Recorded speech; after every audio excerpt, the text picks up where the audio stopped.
Using adaptive cruise control inside of VinFast vehicles is a very straightforward process.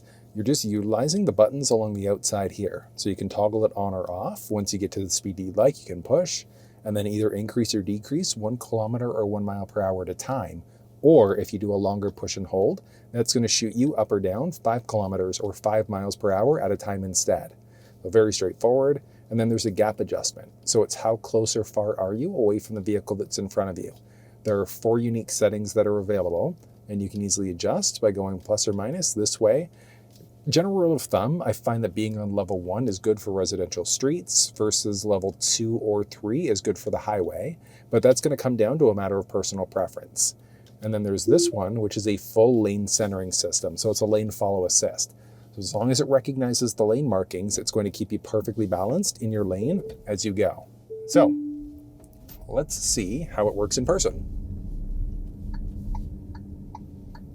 The blinkers are interesting as well because you do a tougher push and hold, and that's going to turn on your auto blinker. So that's going to essentially keep on going until you complete the turn cycle. If you lightly push up, that's going to turn it off. And this button press again to turn it back on, and we're off. There we go. So toggling the system on, you're just going to push there in order to turn it on.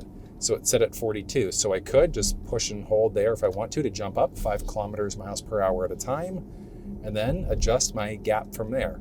So again, it's how close or far are you away from the vehicle that's in front of you. That one again comes down to a matter of preference. And then you hit the steering wheel button there, and that one is now not fully self-driving, but you can take your hands off the steering wheel for about 10 to 15 seconds or so before you get a notification letting you know that you need to put your hands back on again. It is really, really neat. From here, as I mentioned, you can push there in order to temporarily cancel. You can push again in order to be able to resume. Very straightforward. And then there's also a speed limiting button on top of that, but I'm not a big fan of that one, but if you are, you could also use that. So again, it's toggling the system on or off this way, decreasing or increasing 1 kilometer, 1 mile per hour at a time, unless you do a longer push and hold, in which case it's 5 at a time instead. And then you've got your gap adjustment, so it's how close or far are you away from the vehicle that's in front of you.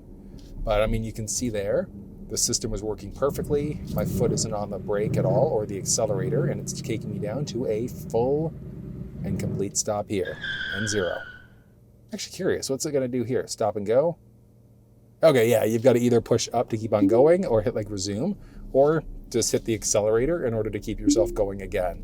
But you see there, it's recognized the lane markings. You can kind of see it going wonky there, trying to figure out what's going on.